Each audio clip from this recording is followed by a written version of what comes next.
Allô tout le monde, j'espère que vous allez bien. Cette semaine, on se retrouve pour une vidéo où je vous montre comment faire vos propres bougies. C'est vraiment simple, c'est le fun, ça sent bon, on aime ça. Moi, je trouve que les bougies, c'est super réconfortant. Je me suis intéressée un peu à comment on les faisait pour découvrir que finalement, c'était vraiment moins compliqué que je pensais. Vous allez donc avoir besoin d'une cire.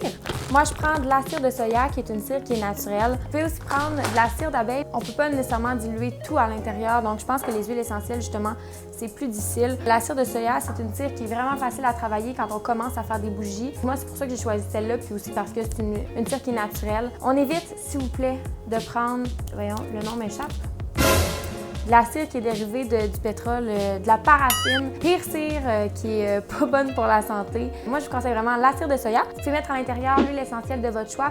Moi, je suis allée avec un combiné d'huile essentielle Veillée de Noël que j'ai pris chez Coop Coco aussi. On va mettre aussi du colorant. Donc, moi, je me suis rendu compte cette semaine que ma couleur préférée, c'était le vert. Donc, je vais mettre un petit peu de vert dans ma bougie, puis en plus, ça fit avec Noël. Et je prends ce contenant-là, une bougie que j'ai toute faite brûler, que j'aimais beaucoup. Puis, je trouve que le vert est comme vraiment simple. Il est noir, c'est écrit dans un jardin.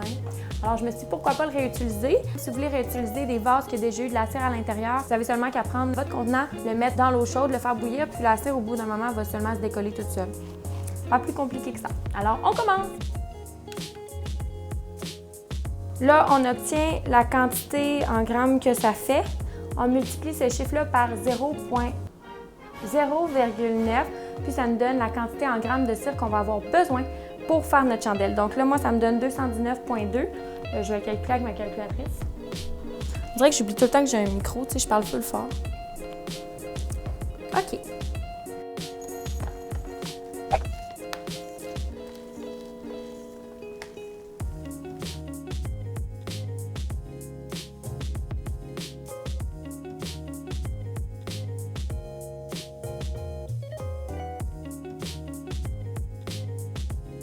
C'est la quantité qu'on va avoir besoin pour remplir ce contenant-là.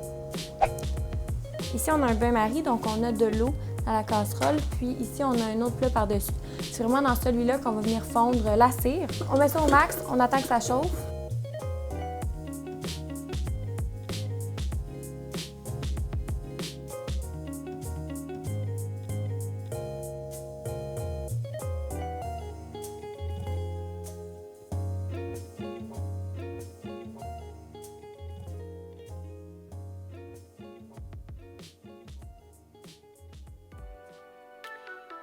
Une fois que la cire est fondue, c'est à ce moment-là qu'on va ajouter notre colorant. Vous allez voir, là, c'est quand même difficile à disperser.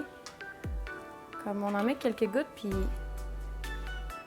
ça fait pas une belle composante, pas très homogène.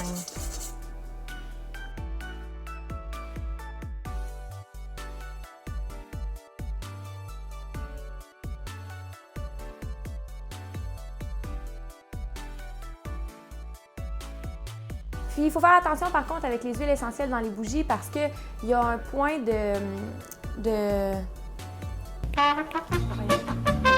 le point de fusion,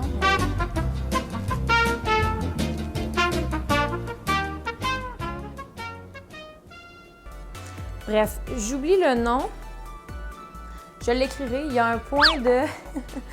qui fait en sorte que les bougies sont inflammables à une telle température. Il faut toujours vérifier que le point est plus haut que 65 degrés Celsius. Chez Coop Coco, ils font déjà une liste de toutes les huiles essentielles qu'on peut mettre qui sont safe. Moi, je me réfère à cette liste-là, mais c'est tout ce qui est menthe poivrée, eucalyptus, ce genre d'huile essentielle-là, généralement, il n'y a aucun problème. Yes, on aime ça. Puis, il y a aussi différentes grosseurs de mèches qui existent. Sur le site Coop Coco, ça vous dit en fait quel diamètre de mèche choisir selon le diamètre de la bougie. Parce que si vous prenez une mèche qui est trop grosse ou une mèche qui est trop petite, par exemple, ça va juste brûler dans le centre. Donc, c'est important d'avoir une mèche qui est adaptée selon la bougie, la grosseur de la bougie que vous voulez faire. Là, on est vraiment rendu au moment critique. On met notre ça.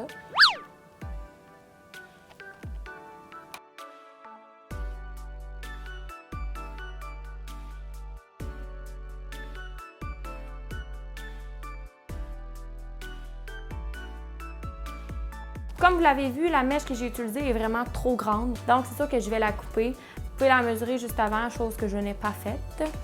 Et sinon, c'est pas mal ça. J'espère que vous avez aimé ça, que ça vous a donné envie de créer vos propres bougies. Il y a tellement de possibilités, d'odeurs, de couleurs qu'on peut mettre, de formes qu'on peut faire. C'est vraiment le fun. On peut vraiment s'amuser avec ça. Puis, si ce n'est pas déjà fait, abonnez-vous. Vous pouvez aussi me suivre sur Instagram. Puis, c'est pas mal ça. Bye tout le monde!